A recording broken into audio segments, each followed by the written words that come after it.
So, dear students, today we are discussing about the topic of our diploma first year pharmaceutical chemistry anti-malarial agents. सबसे पहले हम introduction part में देखते हैं कि anti malaria refers to drugs that can be use to treat and prevent malaria upon derived from natural sources and may include systemic synthetic compounds with demonstrated efficacy against plasmodium falciparum. So first कैसे हम और जो disease होता है कैसे हमारा body में transmitted होता है उसे देखते हैं, थोड़ा जूम करके देखते हैं। Mosquito takes a blood meal and inject plasmodium. देखिए बॉडी में जब मॉस्किटो जो हमारा मच्छर जो होता है वो इंसेक्ट करने पर जो प्लाज्मोडियम का जो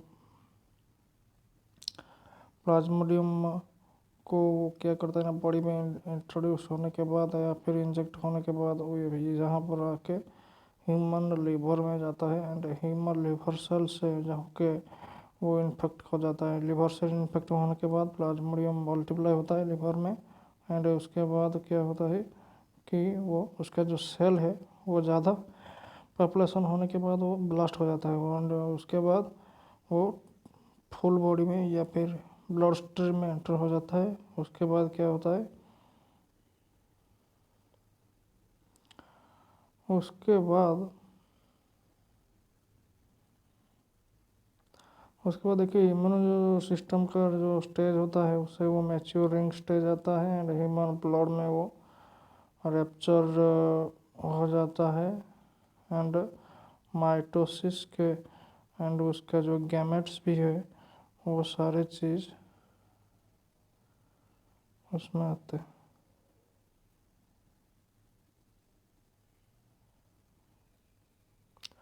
सो देखिए वह उसके बाद क्या होता है कि वो मैक्रोफेजेस में चला जाता है एंड उसका गैमेटोसिस और गैमेटोस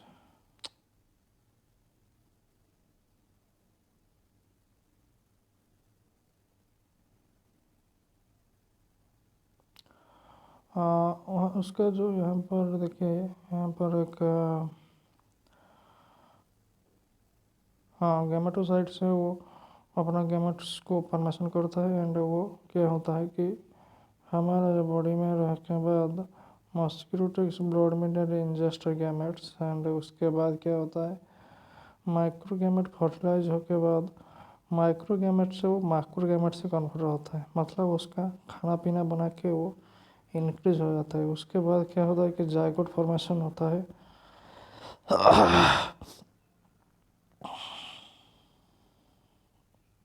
एंड उसके बाद माइटोसिस फॉर्मेशन होकर पैरासिट सालिवा के फॉर्म में स्पॉन्जोसाइट्स एंड इंसेक्ट प्लाज्मोडियम के थ्रू बॉडी में ट्रांसपोर्ट होता है। देखिए mainly 4 species of plasmodium typically cause human malaria और plasmodium falciparum, plasmodium vivax, plasmodium malariae and plasmodium ovale, वो 4 टाइप्स अभी प्रेजेंट है हमारा। उसका एंड प्लाज्मोडियम का टाइप जो है वो इसी तरफ रहता है।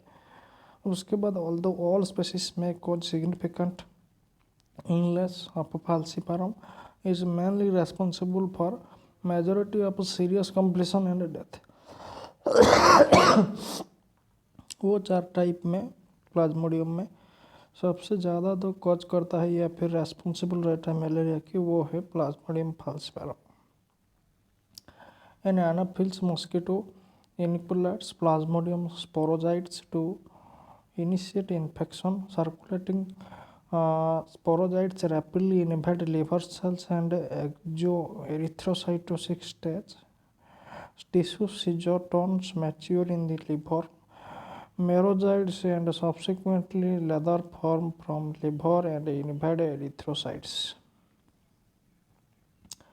उसके बाद देखिए क्लासिफिकेशन के कौन सा ड्रग्स इसमें इन्वॉल्व रहता है। सबसे पहले हम देखेंगे 4 अमीनो क्विनोलिन में आता है क्लोरोक्विन, अमीडायाक्विन, पाइपेराक्विन। 8 अमीनो क्लोरोक्विनोलोन में आता है प्रीमाक्विन, क्विनोलोन मिथानॉल में आता है मेफ्लोक्विन, सिंकोना अल्कलॉइड जो सिंकोना प्लांट में हम एक्सट्रैक्शन करके उसे निकालते हैं क्या होता है क्विनाइन एंड क्विनी डीन वो बार बार पर एग्जाम में आ सकता है, कौन कौन सा है, क्विनिन एंड क्विनिडीन, दोनों याद रखना बहुत ज़्यादा ज़रूरी है। बाइगुआनाइड्स आता है, प्रोग्वानिल, डाईअमीनोपाइरिडिन्स आता है, पायरीमेथामाइंस, सल्फोनामाइड्स आता है, सल्फा डॉक्सिन, सल्फामेथोपायराजिन, डाप्सोन एंड नाफाजोल, नाफाक्विनोन आता है, एटोवाक्विन एंड सिक्वेस्टोप्रिन आता है, आर्टिसोनेट। क्लोरोक्विल सल्फेट का स्ट्रक्चर एंड आईपीसी नेम को चलिए हम याद कर लेते हैं कैसे होता है। सबसे पहले देखिए यहाँ पर हमने एक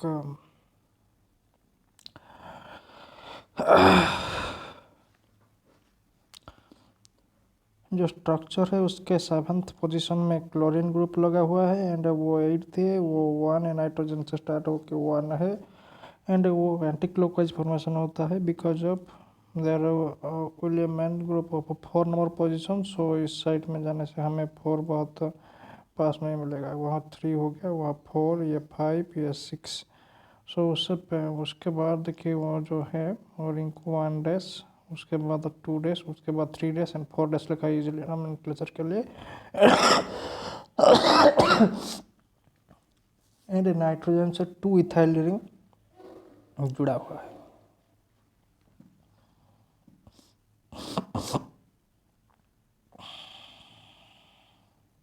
तो उससे पहले चलिए हम आईपीसी नोमेनक्लेचर देखते हैं।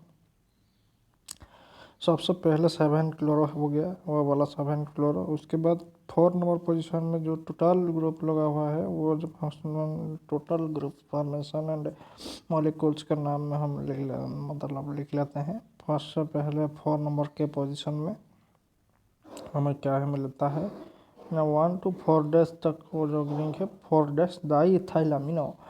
4 डैश से फिर से देखिए 4 डैश के बाद 4 डैश के साथ क्या मिला है ना, 4 डैश से जो है यहाँ पर 4 डैश से हमारे पास है वो जो इतना लिख लेते हैं di ethyl amino, 1 butyl, eth meth prop and but, eth meth prop and but, 1 butyl हो गया।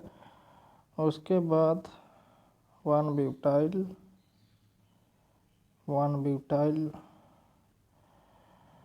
ब्यूटाइल एमिनो भी हो गया वो वाला।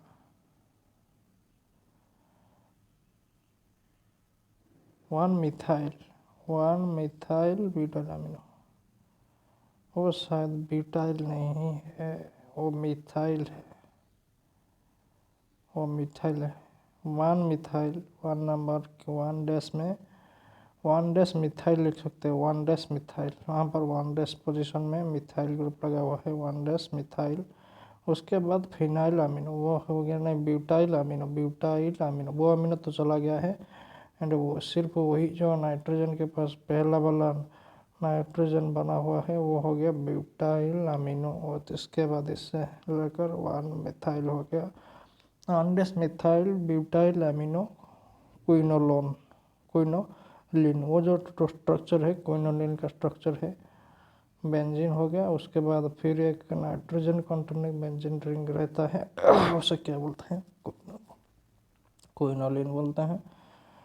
हो गया हमारा नोमेनक्लेचर वगैरह कंप्लीट हो गया। उसके बाद यूजेस में रहता है रिमेटॉइड आर्थराइटिस जॉइंट पेन में यूज होता है, एक्स्ट्रा इंटेस्टाइनल एमोबियासिस के लिए केसेस में, एक्स्ट्रा इंटेस्टाइन के बाहर एमोबियासिस के केस में हम कोई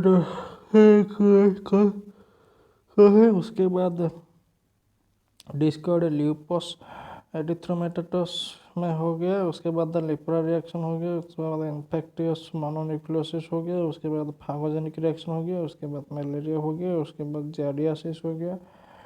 stability and condition, storage condition में हम देखते हैं स्टोरेज एट रूम टेम्परेचर में हम इसे स्टोर करते हैं, it should be store it heat and moisture avoid करना चाहिए। उसके बाद keep away from children. Pharmaceutical formulation में हम देखते हैं टैबलेट फॉर्म में यूज होता है, कोटेड टैबलेट फॉर्म में भी यूज होता है, सील कोटेड भी यूज होता है, इंजेक्शन में भी यूज होता है, सिरप फॉर्म में भी यूज होता है। ब्रांड नेम्स के के लिए देखते हैं हम। लारियागो हो गया, क्विनासोन 250, इमाक्विन, रेसोचिन हो गया।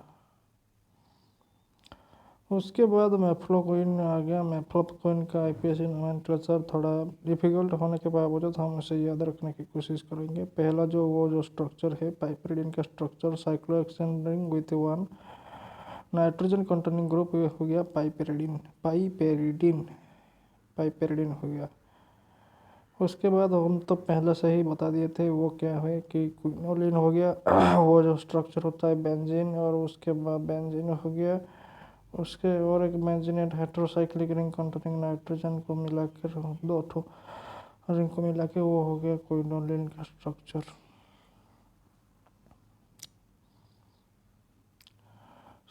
उसका आरएस क्यों लिखा हुआ है कि वो स्टेरियो केमिस्ट्री में आता है, स्टेरियो आइसोमेरिज्म में।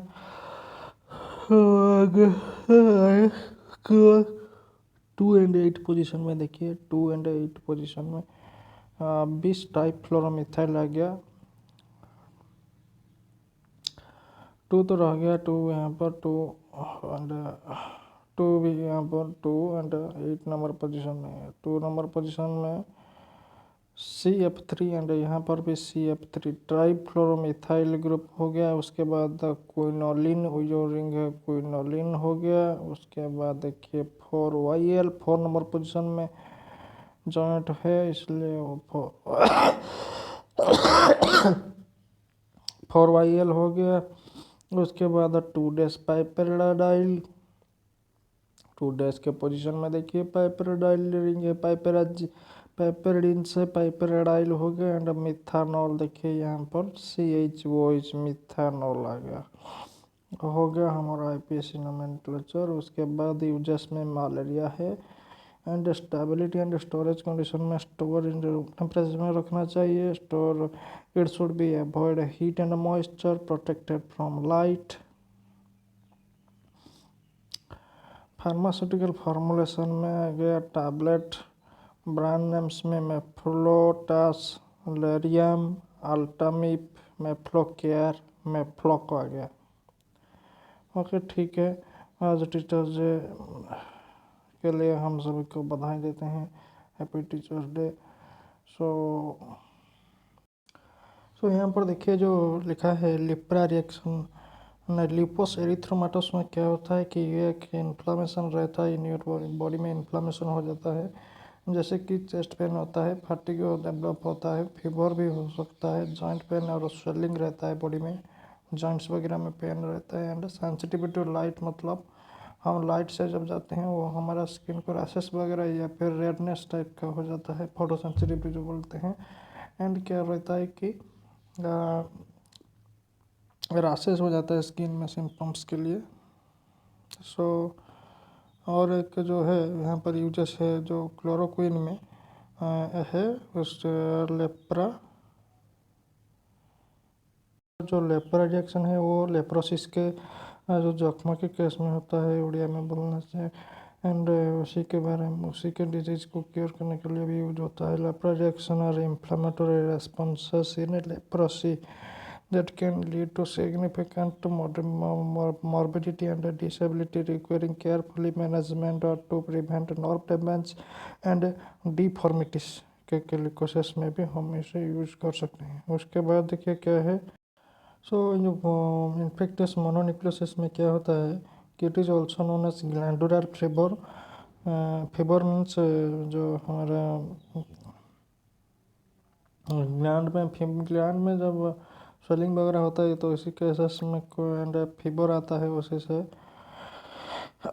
बॉडी में फीवर और बुखार आता है। In this infection usually caused by the virus के केसेस में वो होता है एप्स्टीन बार वायरस, EBV।